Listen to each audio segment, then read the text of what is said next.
Eh bien les amis, bonjour, bonsoir plutôt. Nous sommes aujourd'hui chez Françoise, un restaurant qui souffre dans Paris, et nous allons parler de deux sujets qui concernent le fait d'arrêter d'emmerder les Français. Le premier sujet, on va parler un petit peu de la culture, des intermittents, des directeurs de spectacle, et après de la restauration, et de la restauration qui, quelque part, est un symbole en France, et qu'on est en train de détruire. Manu Militari, et je pèse mes mots, Manu Militari. Pour ça, comme d'habitude, nous avons le célèbre Grave Charles à mes côtés. Charles Gave. Ou Charles Gave qui est à ma côté. Qui est pas grave. Qu'on ne présente, c'est pas grave, oui. Qu'on ne présente plus. Sébastien Molina, qui est donc le directeur comédien, comique, humoriste que je connais depuis une dizaine d'années. Ça fait 20 ans qu'on se connaît. 20 ans. Qui dirige une salle de main 2 mètres et aujourd'hui dans la panade qui s'appelle Le Grenier à Paris. Et bientôt qui va nous rejoindre, le directeur de chez Françoise, Pascal Bousset, qui est donc le patron de Françoise, qui va nous rejoindre pour parler de la restauration, ou tout du moins de ce qu'il en reste. Donc commençons par la culture. Sébastien, t'es là. Vas-y, déverse-nous ton désespoir. Bah non, mais nous, on est une petite salle de spectacle de 40 places à Paris, un dîner-spectacle humoristique, il faut le dire, avec des artistes, des intermittents du spectacle, humoristes, magiciens. Le concept, c'est très simple, c'est que les gens viennent à la base, avant tout ce marasme, viennent manger à 19 h, et puis ensuite, il y a un spectacle qui dure 1 h 30, dans la convivialité, la bonne humeur, le rire. Et je crois que les gens aujourd'hui, ils ont besoin de rire, ils ont besoin de se détendre. C'est vrai qu'avec ce Covid qui traîne depuis plusieurs mois, on est déjà très très mal, puisque la plupart des gens pensent que les salles de spectacle sont fermées, ce qui n'est pas le cas. Nous, on a rouvert le 1er juillet. Il faut quand même préciser que nous, comme d'autres salles de spectacle, comme d'autres théâtres, on s'est plié aux normes sanitaires, il faut le redire, le repréciser. Moi, j'ai mis des plexiglas entre mes tables, j'ai mis du gel hydroalcoolique, les gens portent le masque. Voilà, donc on a mis toutes les normes nécessaires. Et puis, on a essayé de tenir. On nous a dit qu'on allait avoir des aides. Alors les aides, je vais dire, ça arrive, mais alors vraiment, il est lâche avec un élastique. Emmanuel Macron nous a dit qu'il y aurait des négociations pour les loyers. Moi aujourd'hui, j'ai eu 6 semaines d'exonération, et puis c'est pas un petit gars qui a un crédit sur le dos, hein, c'est un fonds d'investissement public qui détient les murs, donc voilà, donc je peux vous dire que j'ai pas du tout été aidé, beaucoup plus que ça. Mais alors, bon, comment ça se fait qu'on continue à vous emmerder? Ben, comment ça se fait, on ne sait pas. Le problème, c'est que là, on a tout fait, on tenait bon pour passer le cap. On s'est dit, allez, septembre, octobre, ça va redémarrer, on va repartir. Et puis, on a tenu bon, les artistes sont là, m'appellent tous les jours. Alors, Seb, ça joue pas. Et là, arrive ce couvre-feu, et là, c'est le coup de grâce. C'est le coup de grâce, pourquoi? Parce que 21 h pour nous, salle de spectacle, en tant que dîner-spectacle, les gens, alors bien sûr qu'on va s'adapter, on va organiser des séances à 18 h la semaine, à 17 h 30 le week-end, les gens vont essayer de venir, mais c'est vrai que là, on a pris une grosse claque dans la figure, quoi.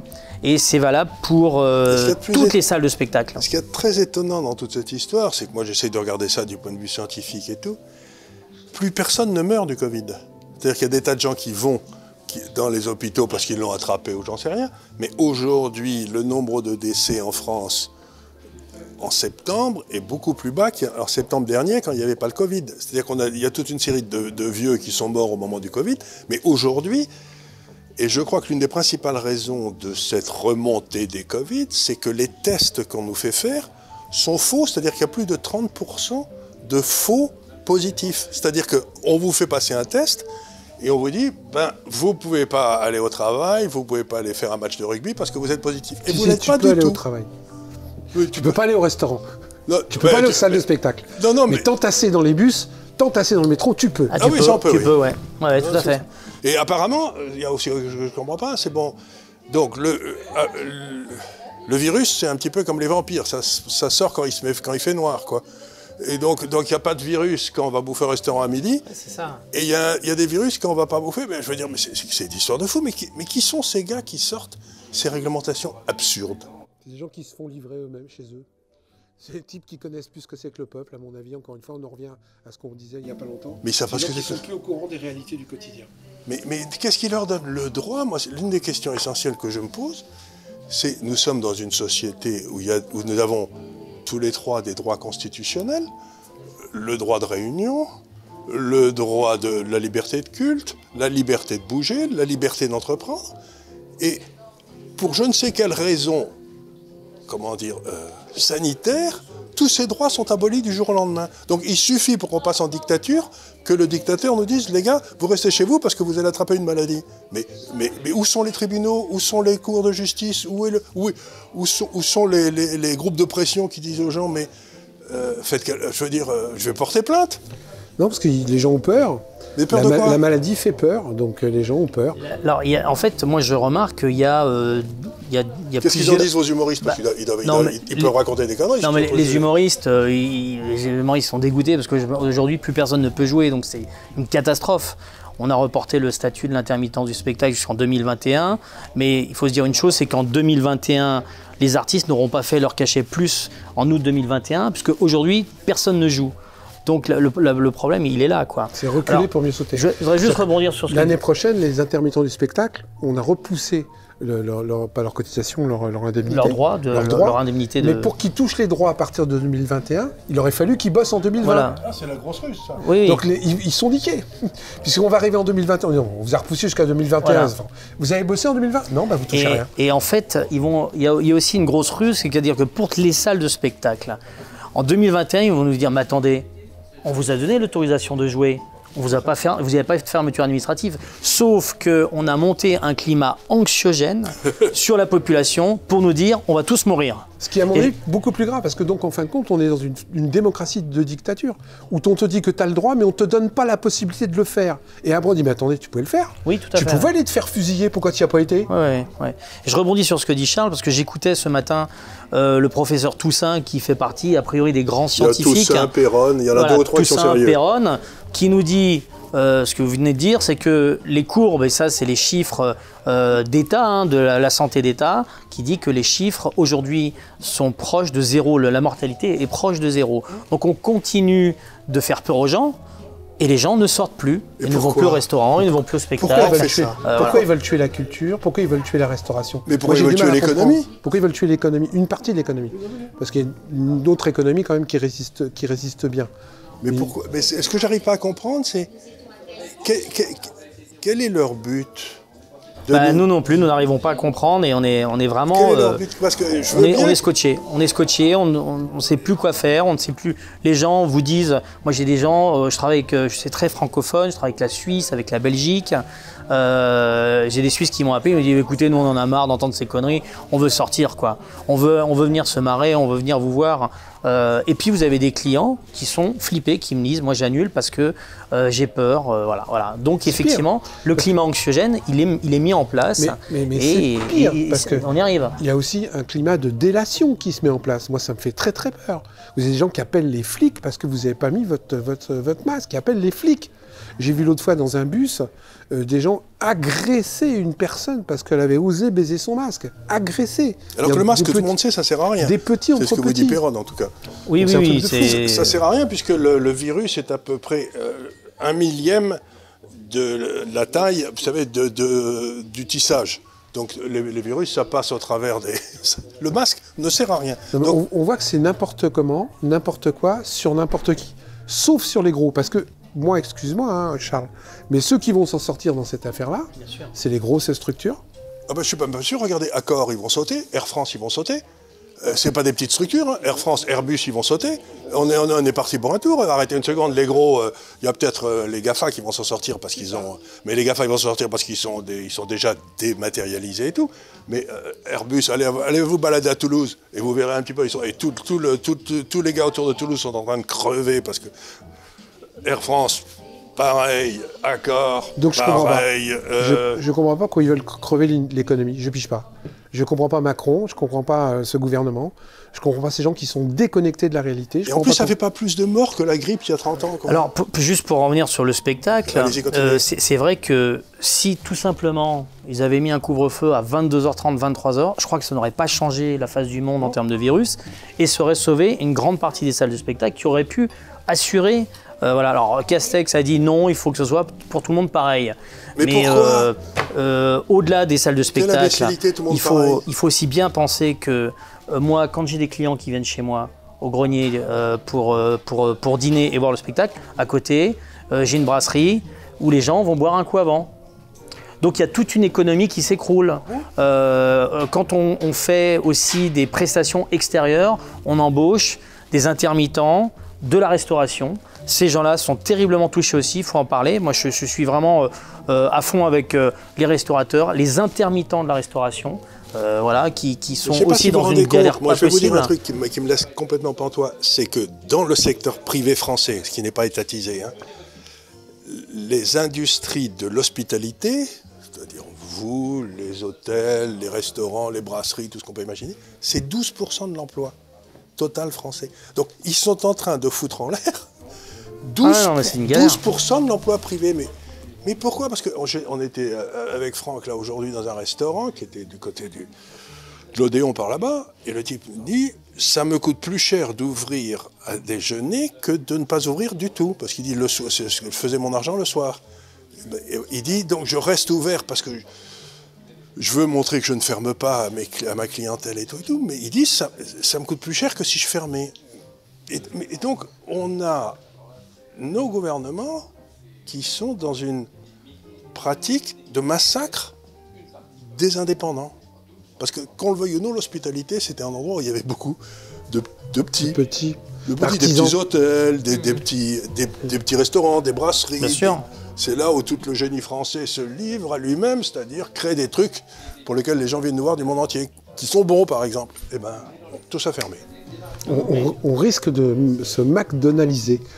Mais je me demande, on est en train de se McDonaldiser, parce que c'est ça là. Parce que j'ai rien contre McDonald's quand mes enfants étaient petits. C'est compliqué de faire du drive pour leur envoyer des humoristes.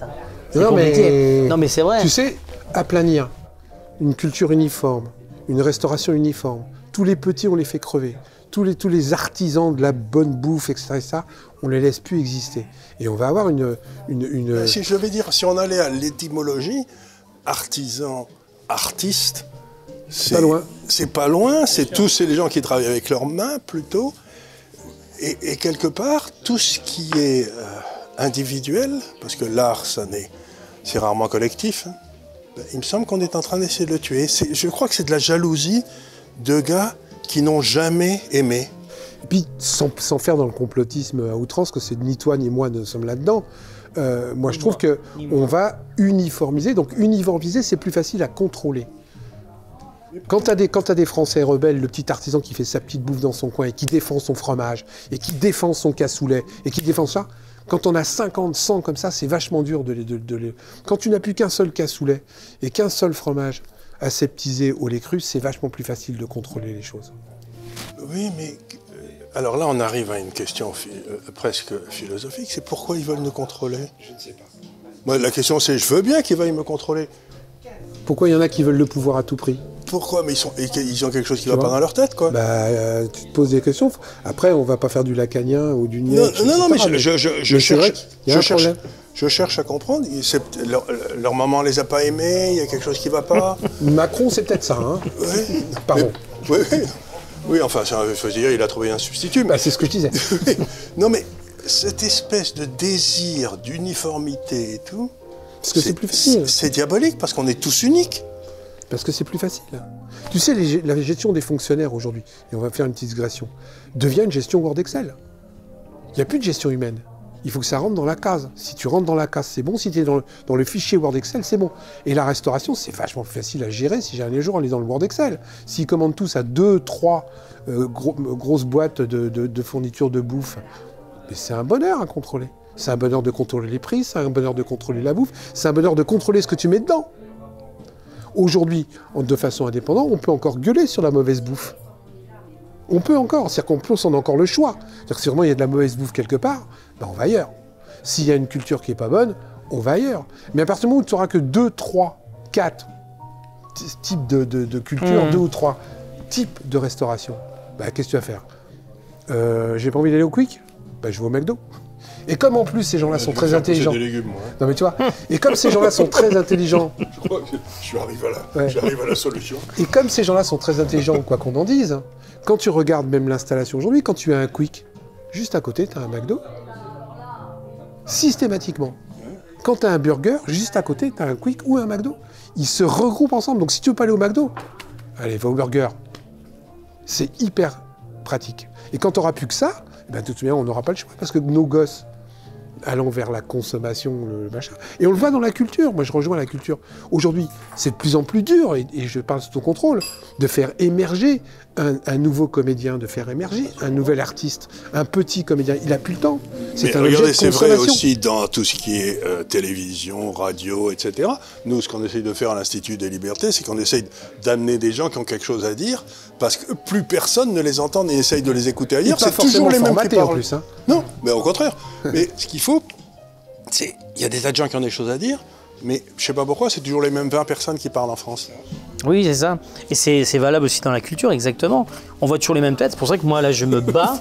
Voilà. Je me bats pour accéder aux médias. Voilà, j'ai RTL qui m'a écouté il y a quelques jours. Je me bats pour aller sur les plateaux de télé pour leur dire, bon Dieu, mais nous, on est des petites salles de spectacle. Moi, je ne suis pas millionnaire. Je ne possède pas 15 théâtres dans Paris.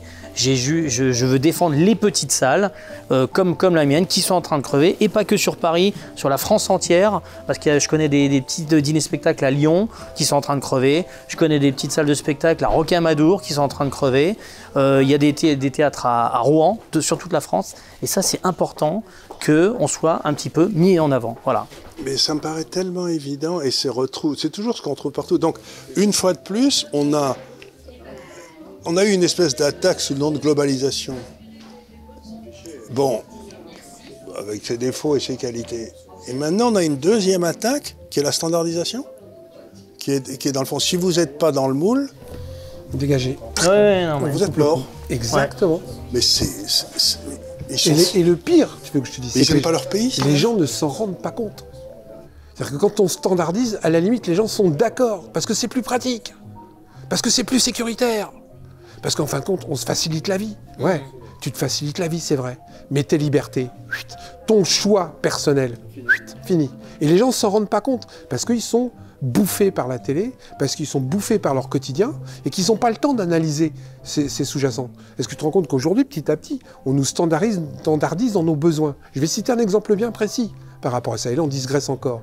Avant, moi j'ai connu des petites boîtes de mercerie, de machin, où tu trouvais n'importe quelle pièce pour réparer ton truc. Aujourd'hui, tu vas dans des grandes enseignes, tu as 3 ou 4 vis, c'est tout. Si tu veux une vis un peu différente, c'est pas possible. J'ai encore fait l'expérience la semaine dernière. Tu ne l'as pas. Elle n'est pas en stock et elle n'existe plus. Donc, tu es obligé de faire avec les 3 ou 4 vis standards. Voilà. Ben, ça me rappelle. Il faut être bricoleur pour ça. Parce que moi, avec un clou et un marteau, j'appelle le SAMU. Alors, c'est le problème. Je n'irai jamais. Moi, je suis tout à fait d'accord. Mais en plus, j'adorais aller au BHV quand j'avais 25 ans ou 30 ans.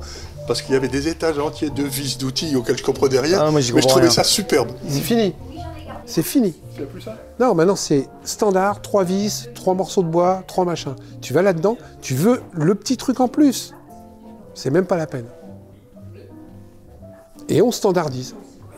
Et tu l'as au niveau de la culture. Au niveau de la culture, maintenant tu as la grosse vedette que tu balances à coups de millions, etc. pour faire du buzz, pour faire de l'argent, pour faire, etc. pour faire de l'argent, du buzz.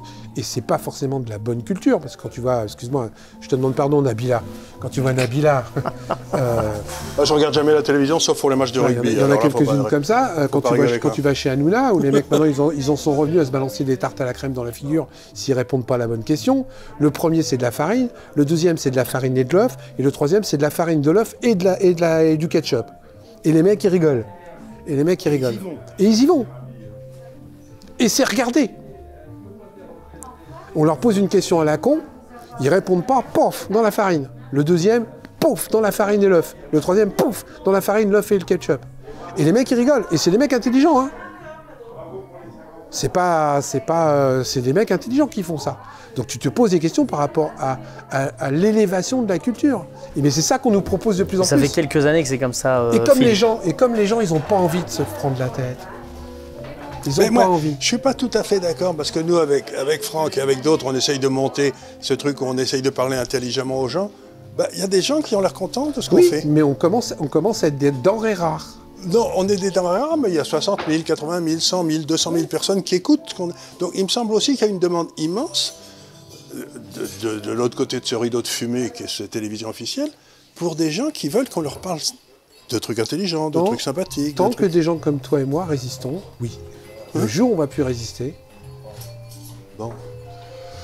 Eh ben, tout ça est désespérant, mais il n'est pas nécessaire d'espérer pour entreprendre, ni de réussir pour persévérer, donc on va continuer. Eh ben, il faut continuer, et ça c'est sûr. Surtout, il faudrait qu'ils arrêtent d'emmerder les Français. Nous avons parlé culture avec Sébastien Moulina, qui lui-même va nous dire où se trouve le grenier. Alors vous pouvez venir découvrir tous les artistes au grenier, c'est le grenier Dîner Spectacle Paris, nous sommes au 3 rue Rennequin dans le 17e. Nous avons adapté les horaires, bien sûr, pendant le couvre-feu. Vous avez le site legrenier-dînerspectacle.com que vous pourrez voir sur cette vidéo. Et puis, voilà, venez rigoler. Ce ne sont que des humoristes et que des magiciens qui passent chez nous. Voilà. Merci. Et là, je peux vous le dire, c'est un endroit où vous n'allez pas vous emmerder. Et est-ce qu'on peut trouver un magicien qui ferait disparaître Macron? J'en ai peut-être un en stock. Il faut y travailler. Il s'appelle Merlin, mais bon. Il faut y travailler. Bien, nous entamons la deuxième partie de notre émission « Arrêtez d'emmerder les Français » avec un ponte de la restauration, le patron de chez Françoise, ici présent, qui va nous expliquer la mise à bas, la mise à mort de la restauration française aujourd'hui grâce aux mesures que vient de nous lancer le gouvernement. Pascal. Eh bien, merci déjà de m'accueillir, pour cet échange. En effet, aujourd'hui, la restauration française, depuis le 15 mars, est dans une détresse totale. Alors, les mesures que le gouvernement prend qui restreignent notre activité, qui nous empêchent d'ouvrir, qui nous empêchent de rester la lumière allumée, comme on dit dans notre métier, on n'en mesure pas les conséquences encore, parce que les conséquences, il y a une partie visible, c'est les chiffres d'affaires, mais il y a une partie invisible, c'est à long terme. Est-ce qu'on va retrouver après cette pandémie, une activité normale? Est-ce que les consommateurs ne prendront pas d'autres habitudes? Mais, si je peux me permettre, dans un restaurant comme le vôtre, vous devez servir des dizaines de vins. Il y a donc tous les gens qui n'ont pas vendu leur vin, qui doivent se retrouver dans une situation impossible, soit en Bourgogne, soit dans le Bordelais, etc. Toute une filière qui est en danger. Hein. Toute une filière qui est en danger. Toute une filière alimentaire. L'art de vivre. Les plus touchés aujourd'hui, ce sont les artisans, dans le monde de l'ostréiculture, dans le monde de la pêche. Parce que la pêche, l'ostréiculture, c'est des produits, il y a une saison, et les maraîchers ont été très embêtés, on l'a vu au début de la crise, toutes les asperges qu'on a jetées, les fraises qu'on a jetées, parce que la pandémie est arrivée au moment où les fraises allaient sortir, allaient être prêtes pour la cueillette, et c'est vrai qu'on a tout un écosystème, tout l'artisanat, toute l'agriculture française. Moi, j'ai réfléchi pendant ces 3 mois de fermeture, quand j'ai rouvert, j'ai mis en gros sur mes cartes restaurant engagé pour la défense de l'agriculture française. Et je repensais toute ma carte sur le prisme, qu'est-ce que je ne fais pas comme produit français sur ma carte et qu'est-ce qui m'empêche de le faire. Et j'ai repensé, j'ai remis un peu à jour mon logiciel parce que j'ai dit qu'il faut défendre tous les producteurs, tous les viticulteurs. Est-ce que vous allez faire de la tête de veau? On en a fait ce week-end et ça a eu un franc succès. Les 2 plats qui ont bien marché là, depuis le début du mois d'octobre, c'est la blanquette, parce qu'il y a eu un petit coup de rafraîchissement. C'est très bien la blanquette aussi. La blanquette, c'est un plat bien rassurant. Et on a fait la tête de veau ce week-end, classique, avec la gribiche, les petits légumes. Ah, c'est excellent. On a fait l'agneau de 7 heures aussi. Ça c'est très bien, mais ça, l'agneau de 7 heures. Tu nous disais que tu venais justement de sortir d'une réunion avec les pompes de la cuisine française. Alors là, on est en train de réagir professionnellement, syndicalement, avec les organisations qui nous représentent. On est en train d'essayer de trouver une riposte à cette décision de couvre-feu. Parce que fermer un établissement à 21h, il n'y a pratiquement plus de logique économique à ouvrir. En dehors des cafés, bars, brasseries qui ont une activité un peu d'apéritif à 18h, un restaurant traditionnel, on ne va pas à 18h pour sortir à 20h. Mais en plus, je ne comprends même pas le côté médical, parce que le virus, c'est pas un vampire. Ça sort pas la nuit. Je veux dire, s'il n'y a pas de virus à midi, il n'y a pas de virus le soir. On aurait préféré 23h. Ben 23h, on empêchait les jeunes d'aller s'enivrer et d'aller sortir des gestes barrières par l'alcool. Et on permettait quand même à la restauration de travailler, de faire un service normal de 20h à 23h, les gens rentraient chez eux. On pouvait limiter la casse. D'autant plus que... Vous savez comment cette décision a été prise? Parce que c'est très intéressant de voir le processus qui amène nos décisions. Les décisions. pouvoirs publics sont très embarrassés pour trouver les mesures les plus adéquates. Ils ne peuvent pas, de par la Constitution, de par les lois, légiférer dans la sphère privée. Donc ils ne peuvent pas rentrer dans les appartements et aller chez les gens voir ce qu'ils font. Pour l'instant. Donc, pour l'instant. Donc, les mesures qui sont stigmatisantes pour notre profession, on est la profession la plus docile au monde.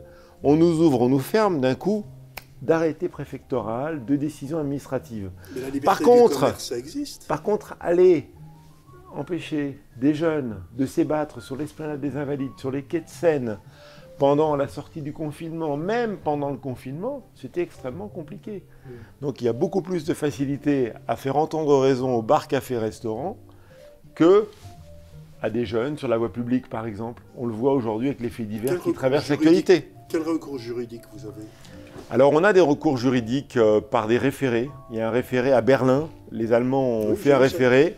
Ils ont gagné et il y a un tribunal qui a dit que les fermetures, les mesures de couvre-feu à l'encontre des bars-restaurants étaient illégales. Et pourquoi en France? On est en train d'y travailler. Disons qu'on a une culture du dialogue en France et puis l'arrêté est sorti vendredi. Ouais. Donc on a 3-4 jours, faire travailler les cabinets d'avocats. On va entreprendre ces démarches si le gouvernement ne modifie pas l'horaire de couvre-feu. Aujourd'hui, notre demande, c'est de nous laisser bosser jusqu'à 23h. On ne peut pas accepter 21h parce que 21h, c'est 70-80% de notre chiffre d'affaires qui disparaît. Et c'est toute la vie, toute la fin de soirée, toute la fin de journée qui s'évanouit. Vous sortez du travail, vous rentrez chez vous à Paris. À Paris, on connaît les difficultés des transports. Vous n'avez plus d'activité, vous n'allez plus dans un bar, dans un restaurant, dans un hôtel. Donc ça paralyse le pays. Ou dans un théâtre comme il y a 5 minutes. Alors après, il y a tout le monde de la culture qui est à la même enseigne, qui est touché de la même façon. Non, mais on était avec le café-théâtre avant, ils ont le même problème. Ce qui est fou, c'est qu'en plus, moi j'ai conscience que la plupart des restaurateurs ont joué le jeu et ont mis ce qu'il fallait pour répondre aux exigences sanitaires. Les professionnels de la santé disent qu'on est une des professions qui a le mieux appliqué les protocoles sanitaires. Ils vous coupent le gel, la distanciation sociale, les masques, les relevés d'identité, les protocoles sanitaires les plus exigeants, et on s'y est conformé. Et on leur a dit, fermez les établissements qui sont dans l'illégalité, laissez-nous bosser si on respecte les protocoles sanitaires. C'est pour ça qu'il y a une colère et une incompréhension. C'est qu'on a été les bons élèves, on s'est plié, on a acheté du gel, on a acheté des milliers de masques, on s'est organisé, on a retiré les tables dans nos restaurants, on a fait tout ce que les pouvoirs publics nous ont dit pour mettre en sécurité nos clients et nos collaborateurs. Les deux sont importants. On n'a pas de cas de Covid, on n'a pas de cluster dans les restaurants. Non, mais il n'y a jamais eu la moindre preuve que le restaurant avait été des endroits ou des bars. Il n'y a pas de cluster. Les clusters, c'est les universités. C'est les fêtes de famille, les mariages, les baptêmes, les choses qui rassemblent beaucoup de personnes. Les médecins nous le disent, les principaux clusters au début de la pandémie, c'était des abattoirs. Et maintenant, ce sont les universités, les écoles et les fêtes étudiantes. Et la différence entre l'université et les abattoirs pour les abattoirs, c'était au début du Covid parce que tout était fermé. Mais on ne pouvait pas fermer les abattoirs, il fallait bien nourrir les Français.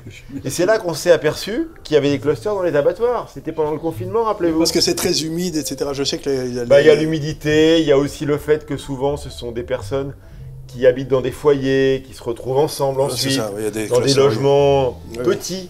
Donc, mais on n'a pas de cluster dans les restos. Donc votre demande principale, c'est laissez-nous bosser. Laissez-nous bosser, quoi. C'est ce que disent à peu près tous les Français. Partout où on fait des émissions comme ça, les uns et les autres, on se rend compte que le but de tous les Français, c'est laissez-nous tranquilles. On aimerait bien pouvoir faire ce qu'on veut sans avoir à demander. On a créé un collectif, restons ouverts. Restons ouverts, travaillons ensemble. Et je ne veux pas vous dire des trucs, mais en tant qu'économiste, je l'ai signalé tout à l'heure aussi, mais l'hospitalité en France, c'est 12% des emplois du secteur privé. Bien sûr.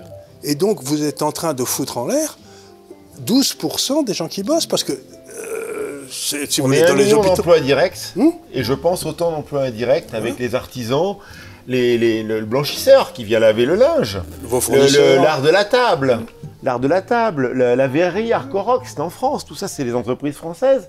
On ne leur commande plus rien. Et Pascal, je parle de ce contrôle, mais bien entendu, tout ceci n'a été fait sans concertation. Il n'y a pas eu de concertation sur les mesures de couvre-feu. C'est des mesures qui s'imposent à toute la population. Donc, elles étaient, on peut dire, un peu moins stigmatisantes que les précédentes qui visaient spécifiquement les bars et les restaurants. Mais le résultat est le même, puisque c'est une mesure administrative de fermeture à 21 h. On a contourné le problème. Là, tous les Français sont touchés dans une zone géographique donnée. Préalablement, c'était un secteur commercial bien précis qui était impacté. Mais le résultat, pour nous, il est exactement le même. On n'a plus d'activité, les emplois sont menacés, et on estime que 30% des restaurants à Paris vont disparaître en 2021. On est, chiffre qui m'a étonné, mais qui est officiel, sur 20% des hôtels. 20% des hôtels. C'est un bain de sang, les hôtels. C'est un bain de sang parce que l'hôtellerie n'a aucune perspective avant l'été 2021, au mieux. Ça veut dire que vous avez des crédits, des loyers, et vous n'avez pas de ressources financières jusqu'à l'été 2021. Aujourd'hui, je connais des palaces qui ont 5% de taux d'occupation. C'est-à-dire sur 100 chambres, 5 sont louées. Vous avez le loyer, les charges d'un hôtel. J'ai un de mes amis qui vient à Paris un petit peu de temps en temps. Maintenant, il va descendre dans les palaces à 90 € la chambre. Ils perdent tout ce qu'ils veulent. Tu m'étonnes. Les grands traiteurs parisiens qui sont un savoir-faire, une excellence. Hein?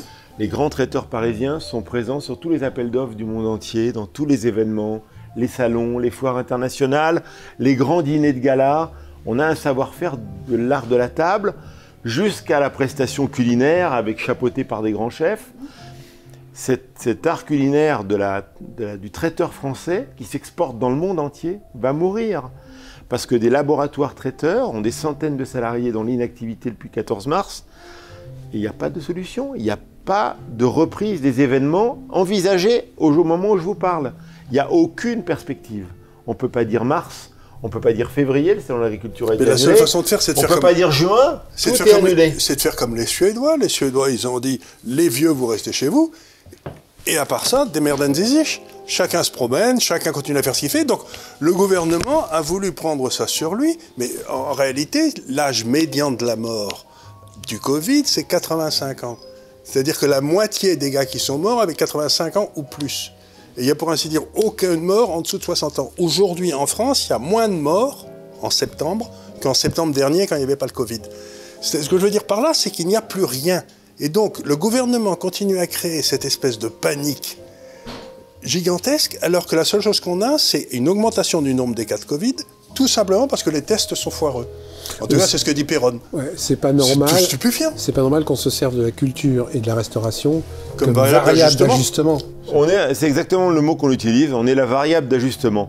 Comme on n'est pas capable de maîtriser les comportements de la population et de maîtriser cette épidémie, on va aux mesures les plus simples, fermer les restaurants, fermer les bars, empêcher les rapports sociaux, empêcher la vie tout simplement. Parce que c'est la vie ça. C'est les rapports sociaux. Si on ne peut plus parler les uns aux autres, si on ne peut plus aller boire un coup, si on ne peut plus aller déjeuner ensemble... c'est une dictature sanitaire, il ne faut pas oublier qu'on est dans un processus de loi d'urgence. Donc on est dans un processus de loi d'urgence, ça veut dire qu'une poignée de décisionnaires décident pourtant d'un pays. Qui reste anonyme. Et s'affranchissent. On ne peut pas lire les rapports de ces gens-là qu'ils ont fait au pouvoir. Pas si anonyme que ça. Il y a l'exécutif, il y a le Premier ministre, il y a le Président de la République, il y a le ministre de la Santé et il y a le Conseil scientifique. Je rappelle quand même Moi, c'est ce que j'ai compris. Hein. Je rappelle quand même que la loi d'urgence n'a été votée que par 44 députés présents. Le problème, c'est que le Parlement n'est pas consulté. Dont un vote à 27. Ouais. Ils étaient 27 à voter la loi d'urgence. Exact. 27 sur 577 députés. Ça devrait, dans une enfin, je sais pas, dans une on démocratie normale. Moi, quand je parle de ça, aux politiques, on m'oppose beaucoup la responsabilité. Oui. C'est-à-dire que aujourd'hui, on me dit Édouard Philippe est poursuivi devant les tribunaux pour sa gestion de la crise. Parce que des familles endeuillées prétendent que c'est ces décisions qui n'ont pas été à la hauteur et que s'il a envoyé des gens dans les EHPAD parce qu'il ne voulait pas les prendre dans les hôpitaux, il mérite d'être poursuivi. On ne peut pas aujourd'hui gérer un pays en ayant la peur des tribunaux quand on est à la conduite des affaires. Mais la il faut qu'on puisse agir dans l'intérêt collectif sans se soucier du tribunal. La réponse est toute simple, c'est que le problème, c'est que nous avons une structure centralisée qui prend des décisions pour tout le monde. Dans des tas d'États comme la Suisse ou n'importe où, c'est les locaux qui décident pour les locaux. Donc à ce moment-là, il n'y a pas de problème, parce que s'il y a la tête qui fait une erreur gigantesque, c'est tout le pays qui s'écroule. Tandis que si vous avez 25 gars dans 25 cantons qui prennent des décisions différentes, il y a peut-être un canton qui va se viander parce qu'il aura pris des mauvaises décisions. Donc le problème, c'est cette espèce d'extraordinaire centralisation du pouvoir. Très français. Mais c'est bien ça dont il faut se débarrasser. C'est très français. Le système de santé, on le compare au système allemand. Le pourcentage du PIB consacré à la santé dans les deux pays est à peu près équivalent. Sauf qu'en France, on a 100 000 administratifs de plus. Je sais bien, toujours. 100 000 personnels qui sont non pas au chevet des malades, mais qui sont dans des vérifier ce que bureaux font les devant médecins. des ordinateurs. Qui sont là pour vérifier ce que font les Alors médecins. qu'en Allemagne, ces 100 000 personnes s'occupent des gens, s'occupent des malades. C'est Et stupéfiant. donc, le problème du jacobinisme français, il n'est pas de mon ressort. Moi, je suis simple restaurateur. Mais il est au centre de la problématique. Et j'entends parler de simplification administrative depuis que je suis aux affaires. Donc, ça fait 30 ans qu'on nous parle de simplification administrative. 30 ans, ça fait mais on ne la voit jamais venir. Moi, j'ai 77 ans, ça doit faire à peu près 60 ans. Moi, j'en ai entends parler. 56, je suis aux affaires depuis l'âge de 20 ans. J'ai toujours entendu parler. Il y a même eu des ministres à la simplification administrative. Et en général, c'était bien pire après. Et on ne l'a jamais vu venir. Mais la seule façon, si vous voulez, de faire la simplification administrative, c'est de couper le pognon. C'est-à-dire que vous dites simplement, parce que, écoutez les gars, ce que disait Reagan, par exemple, il disait, vous voulez quand même mettre des réglementations, vous n'aurez pas de pognon. C'est-à-dire qu'il faut couper la source du pognon aux fonctionnaires. Sinon, ils vont toujours vous mettre des règles, des règlements, etc. Donc, il faut réduire le poids de l'État dans l'économie. Il faut simplement que les gens ne puissent pas s'appuyer sur du pognon que d'autres ont gagné pour vous empêcher de travailler. Aujourd'hui, ces règles administratives nous tuent parce qu'aujourd'hui, les grosses entreprises sont aussi touchées que les petites. Accor est touché, les grosses entreprises sont touchées et les grosses entreprises n'ont pas droit à plein d'aides parce qu'elles sont grosses. Et en fait, on va laisser partir des savoir-faire. Moi, ce qui me rend fou, c'est qu'on a une identité, un patrimoine dans ce pays, quelque chose de français, que le monde entier nous envie, notre gastronomie, tout le monde nous l'envie. Et on est en train de voir tout ça s'écrouler, et on est en train d'observer à l'écroulement de notre art de vivre et de ce qui fait notre fierté, et on n'a pas le moyen de retenir quoi que ce soit. Tout nous échappe. Et on est impuissant dans cette situation. Je connais un peu la Chine, parce que j'ai vécu 10 ans ou 15 ans à Hong Kong. Et ce qui s'est passé en Chine, c'est que vous avez eu la révolution culturelle. Et donc, au moment de la révolution culturelle, tous les grands chefs chinois, etc., ont été massacrés, ont disparu et tout et tout. Et ils ont pu recréer la cuisine chinoise, une fois qu'elle avait été complètement foutue en l'air par la révolution culturelle qui a duré 10 ou 12 ans, avec les cuisiniers qui sont venus de Taïwan. C'est-à-dire, ce que je vous conseille de faire, c'est d'aller créer une zone franche. Vous savez, vous aurez votre restaurant, vos trucs, pour pouvoir revenir en France, recoloniser une fois que tous ces cornures seront partis, quoi. Non, mais c'est grave quand même. Je trouve qu'on est en train de tuer la cuisine française. On est en train de tuer les emplois, un art de vivre. On est en train de tuer la socialisation française en plus. Parce que Pascal le disait très bien, tu vois, tu peux plus aller au théâtre, tu peux plus te parler, tu rentres chez toi, tu sors du boulot et tu t'enfermes. Vous imaginez le nombre de divorces que ça va créer? Oui. Si c'était que ça. On est au stade où je pense que le mal risque d'être pire que le remède. Mais je suis pas sûr que ces gens s'en rendent compte en plus. Mais le mal est pour une raison très simple, c'est qu'on soigne plus qui va arriver de notre Et puis on soigne plus les gens. J'ai vu qu'en Angleterre, par exemple, il y a des gens qui sont morts du cancer parce que pendant 6 mois, plus personne ne les a soignés. Ah mais c'est clair. Moi j'ai peur de la paupérisation. Parce qu'on a des collaborateurs qui sont attachés à notre métier, qui ne savent rien faire d'autre, qui sont attachés à ce métier de service, qui ne sont pas employables dans d'autres secteurs d'activité, ils ne feront pas du bâtiment, ils ne feront pas du médical. Et ces collaborateurs qui sont moins de 25 ans pour beaucoup d'entre eux, ils ont un diplôme, un CAP, un BEP, et on va les paupériser. C'est clair. On va leur faire perdre tout avenir dans ce métier. Et moi, ça me désole parce que l'avenir du métier passe par la transmission. Cette transmission des savoirs, c'est notre plus grande fierté. Parce que savoir, on se souvient tous du maître d'hôtel qui nous a appris à couper une sole, du cuisinier qui nous a appris à faire un tel ou tel geste technique. Et ça, il ne faut pas le perdre. Parce que ça met une génération à se retrouver. Et aujourd'hui, ma crainte, c'est que beaucoup de jeunes quittent le métier parce qu'il n'y a plus de travail dans ce métier et n'y reviennent pas. Et déjà, on avait un déficit de main-d'œuvre parce qu'il faut travailler le soir, il faut travailler le week-end au moment où les autres s'amusent. Nous, notre métier, on vit à contre-courant de la société. On travaille le samedi, dimanche et on bosse le soir parce que c'est le moment où on fréquente les restaurants et c'est le moment où on sort au spectacle. Ça fait partie de des contraintes mais de la passion aussi qui nous anime quand on fait ce métier. Et tous ces jeunes qui hésitaient un peu en disant bon, moi j'ai du boulot, il faut travailler le week-end, le soir, mais j'ai du boulot, puis finalement ça me plaît. J'ai du contact humain, ben, on va les dégoûter de ça. Et on va les renvoyer à leur questionnement, en fait. Ils avaient aussi la possibilité, s'ils travaillaient bien, de créer leur propre établissement, de devenir indépendants. Il y avait de la promotion entière. L'ascenseur social fonctionne très bien dans la restauration. Voilà. Moi, j'ai nombre d'anciens apprentis qui occupent des postes de chef de cuisine, de directeur chez moi, qui sont maintenant patrons ailleurs. Et c'est une grande fierté, et on fait une espèce de chaîne d'union dans ce métier à transmettre son savoir. Et vous vous connaissez tous ? Et on se connaît tous. C'est une grande famille. Mais je crois que le but, c'est que vous ne vous connaissiez plus. Le but, c'est que chacun vive pour sa propre idée. Ces ventes à emporter, ces click and collect, tout ça me désespère. Tout ça me désespère parce qu'il n'y a plus de lien social, il n'y a plus de bonjour, il n'y a plus d'au revoir, il n'y a plus de poignée de main, il n'y a plus d'embrassade. Il y a plus ce qui faisait la vie sociale normale et le côté chaleureux de notre métier. Donc on en revient bien à ce qu'on disait au démarrage. Moi, ils font ça pour nous emmerder, c'est pas possible. Ou par bêtise. Ou par bêtise. Je pense que. Par jalousie. Je pense qu'ils savent pas faire autrement. C'est ce qu'on leur a appris.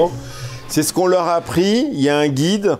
Les établissements de restauration sont des lieux à risque. Je sais pas d'où ils ont sorti ça, mais ils considèrent que nous, on n'est pas indispensable à la société. Le Franprix du coin de la rue, le boulanger sont indispensables. Souvent, à la caisse du Franprix, vous ouvrez 60 fois, 70 fois, 80 fois le congélateur. Ne me dites pas que c'est désinfecté à chaque fois. Ça ne pose de problème à personne. Par contre, dans un restaurant, oh là là, quel danger et quel risque nous courons. Ce que vous êtes en train de dire que je trouve passionnant, et on va peut-être s'arrêter là, c'est que dans le fond, dans tous les endroits où les gens s'amusent, dans tous les endroits où il y a des rapports sociaux, ils verrouillent. Ils verrouillent. Ils veulent que le peuple s'emmerde. Par contre, toutes les portes de frigo dans les supermarchés, il n'y a pas de problème, tu les utilises quand tu veux. Moi, je trouve qu'on ne dit rien sur les supermarchés. Il y a une influence considérable aux caisses. Il y a un brassage de population, mais on considère que c'est un secteur indispensable. Et nous ne sommes pas indispensables. Qu'est-ce qu'il faut en tirer comme conséquence? Qu'on n'a pas choisi le bon métier? Que finalement, cet art de vivre, cette passion qu'on... Ou que Macron est vegan. Voilà, je sais pas. Pourtant, il aime la table. Il fréquente la Rotonde, et je connais bien les patrons de la Rotonde. C'est un homme qui aime la table, il aime manger, il aime boire. Je pense que peut-être ses conseillers ne savent pas lui dire qu'il y a d'autres solutions que fermer les restaurants. Je crois que ce qui se passe avec Macron, c'est qu'il aime manger, il aime boire, mais il n'aime peut-être pas que les autres mangent bien et boivent bien. Je crois que c'est ça son vrai problème. Ouais, ça doit être ça aussi, c'est en partie ça. Ouais. Je sais pas. Non, parce que c'est vrai qu'en plus, à la Rotonde, on mange bien. Je peux pas juger, moi je fais pas de politique parce que j'ai un restaurant, je reçois tous les politiques. Donc je suis parti de l'idée que je faisais pas de politique. Non, mais par contre, le bon sens, je suis d'une souche paysanne. Voilà. Mes grands-parents étaient paysans dans le Nord-Aveyron, une petite ferme. 20 hectares, c'est pas beaucoup. Pour vivre, j'ai le bon sens paysan et fermer les restos, c'est une hérésie. Je comprends pas, moi. Je comprends pas qu'encore une fois, je conclue là-dessus, mais si c'est pas pour emmerder les gens, qu'on n'ait pas le droit d'aller au restaurant le soir, dans des tables qui sont séparées, avec des serveurs qui sont masqués. Et en fin de compte, à partir de 5h30 du matin, on a le droit de s'entasser dans le métro, à 200, de toucher toutes les poignées de porte, de toucher toutes les rames de métro, et là, il n'y a aucun problème de virus. J'ai du mal à comprendre. C'est juste un truc simple. C'est-à-dire qu'on n'est pas considéré comme aussi indispensable que le transport et le supermarché. C'est ça. Transport, supermarché, boulangerie, c'est indispensable, ça n'a jamais fermé. Ils se sont enrichis, les grandes surfaces en Paris, les supérettes de quartier se sont enrichis de façon indécente pendant le deuxième trimestre. Indécente, parce que plus personne n'allait au restaurant. Donc tout le monde allait, on mange 3 fois par jour. Donc, tout le monde allait dans ces lieux-là. Donc il y a eu un report de la consommation chez eux. Et ils ont pris un petit coup sur la tête en septembre quand on a commencé à rebosser. Et là, ça y est, on referme, ils se frottent les mains. Et en fait, c'est les vases communicants. C'est l'économie, c'est les vases communicants. Ah, c'est des flux. Ouais, faut qu'ils arrêtent d'emmerder.